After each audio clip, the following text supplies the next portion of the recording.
purchase from any good hardware store for around £10. This is useful to help locate the joist which X-Pole needs to stabilise itself. Okay, now we have all the parts, we're ready to put X-Pole up. Before we start, we need to find a safe, clear area to move the pole in. Remember, safety must be a priority. You will need about 2 to 2.5 metres in diameter. You can also use the ladders or the chairs and imaginary pole to walk around with your arm out, making sure you don't touch anything. Thanks, Jill. Now we have our exercise area, we need to locate where the ceiling joists are. Let me explain a bit further.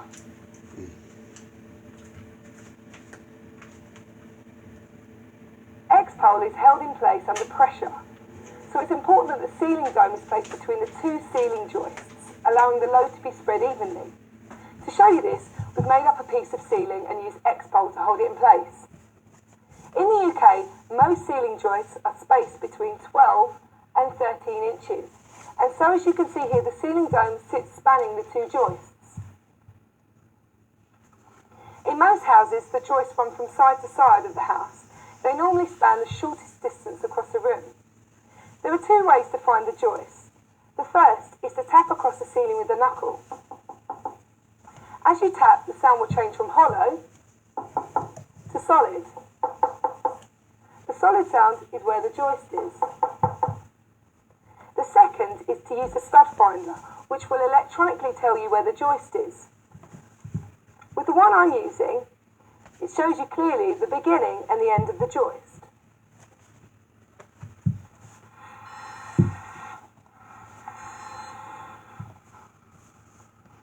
When you have located two joists, make a little pencil mark in the midpoint between them and then measure the distance from the wall.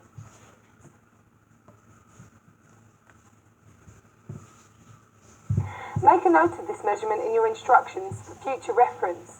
By the way, make sure you measure at 90 degrees from the joists and not along the joists.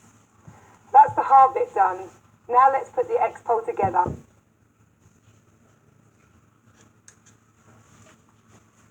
Now take the base and place it directly by the mark you made in the ceiling. Next, we need to measure the ceiling height so we can calculate if any extensions are needed. Measure from the base up to the ceiling. I measured it earlier, Katie, and it's 2390 millimetres. Thank you. Then refer to the chart in the instruction manual, which will tell you if any extensions are needed.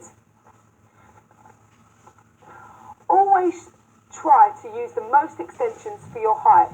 This way you have maximum usable pole. So, for 2390, we will need 125 millimetres. Okay? One key point to remember is that the extensions always go at the bottom of the pole, working up from the smallest. Either take the lower main tube, that's the large one with the thread at one end, or an extension if you're using one, in this case we are, and screw it to the lower insert. Don't forget, if you're using more than one extension, the smaller extension, the closer to the base it goes.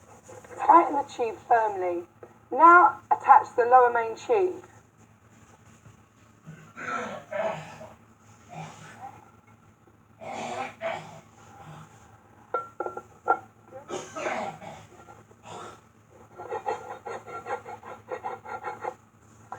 Now let's put the upper pole unit together. First, take the adjuster unit and making sure that the locking nut is at the top of the threaded rod, like so. Okay. Now, screw the adjuster rod into the top of the upper tube until the locking nut is flush with the top.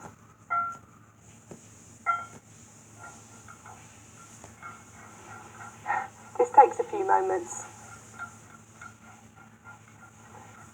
Thanks, Jill. This is what it looks like when it's flush. Now we need the adjuster cover. Take the adjuster cover and slide it up from the bottom of the tube till it covers the O-ring by 5 to 10 millimetres and is held in place. Finally, checking that the cover flange is mounted in the correct way up, that's with the raised part pointing upwards. Put the ceiling dome onto the adjuster. Thank you.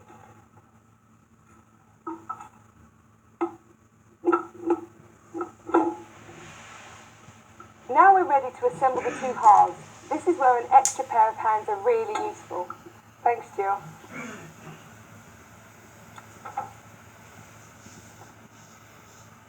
Put the ladder next to the base and place the whole of the upper assembly on top, screwing it down until it's tight. Thanks, Jill.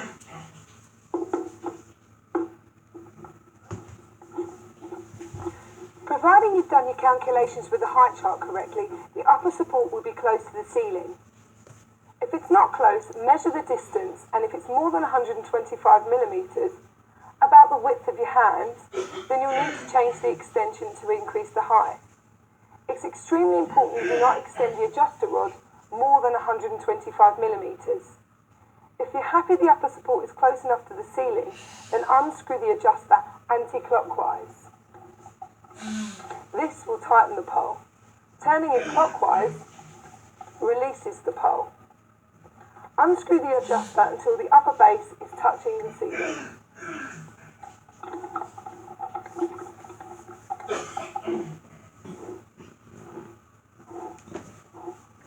Now you've got this far, the next piece is very important. You need to make sure that the dome is flat with the ceiling. To do this, you push the dome up against the ceiling and continue to unscrew the adjuster by hand. Don't use the spanner, just tighten and tighten firmly. Okay, having checked the pole won't fall over, you need to check that the pole is vertical. The easy way to do this is by eye. Just line the pole up against the door frame, window edge, corner, or anything else that's vertical. Being vertical is important, but it's more important that the dome is flat on the ceiling. So if the dome is flat with the ceiling and the pole is a touch off vertical, don't worry, the pole will be fine. Before doing the final tightening of the pole, check the tubes are tight. Jill, can you tighten the tubes for me? Thanks. Standing on the base and starting from the bottom, insert the rod and tighten firmly.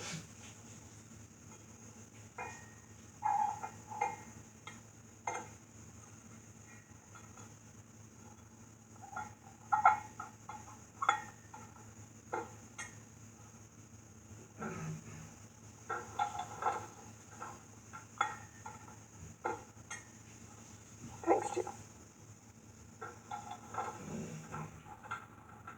Now we're happy the pole is vertical, the base is flat, and the tubes are tight.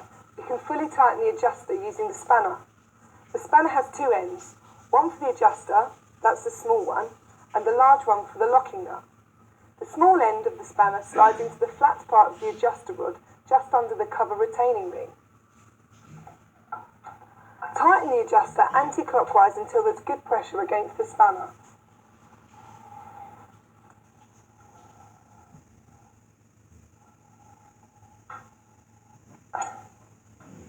Hold the pole, not the cover, while tightening or releasing the adjuster.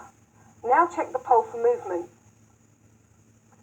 If it moves, increase the pressure by further tightening it until it doesn't move. Here's a tip. Some floors and ceilings are very flexible, so it helps to have someone stand on the base. This compresses the floor and makes the tightening of the adjuster easier. Jill, would you stand on the base for me? Thanks.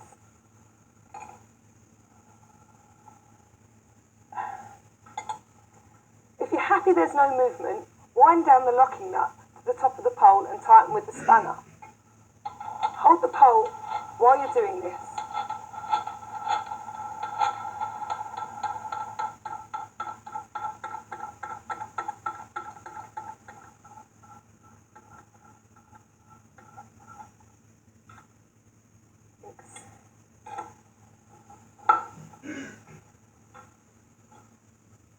Finally, carefully slide the adjuster cover up over the retaining ring. Push in the two spring clips and lock the cover in place.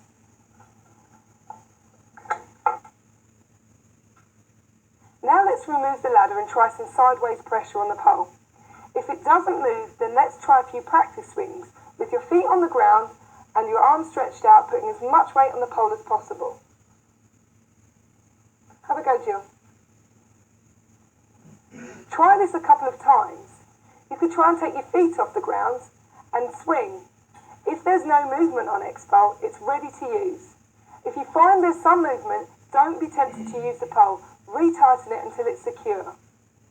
It's very important to remember that because X-Pole uses pressure to retain its position, it can become looser when used. Pole tightness should be checked regularly during every 30 minutes.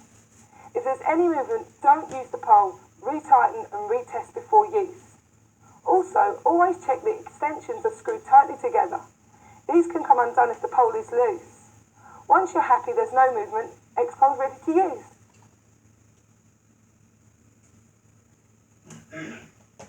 Before starting the exercise, I'd like to explain about static and spinning poles. X-Pole is a duo pole, which means it can be either static or spinning. X-Pole is delivered in the static mode. This is when the pole is locked in position. In spinning mode, the whole pole will rotate. To convert X-Pole into the spinning mode is very easy. Just take the hex key and undo the 2 screws either side of the insert at the bottom until they're flush with the outer tube. There you go, 15 seconds and we have a spinning pole. To return X-Pole back to the static mode, line up the X with the screw and tighten firmly.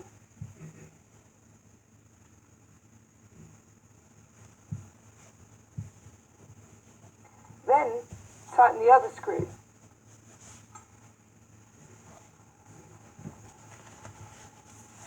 Finally, check both are firmly tight and X-Pole is now static. Both static and spinning poles have their positive sides.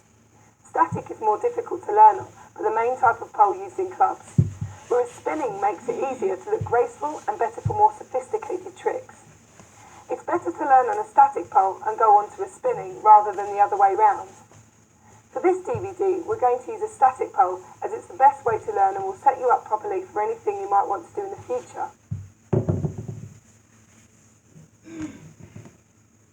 Some general questions I'm always asked. The first is what to wear. Bare arms and bare legs are very important. Like me, a short top and some shorts. But it's about you feeling confident. So if you wear tracksuit bottoms, you will be able to hold on to the pole, but you won't be able to successfully do some of the moves that I'm doing today. Remember, it's about feeling comfortable, so it's your choice in the end.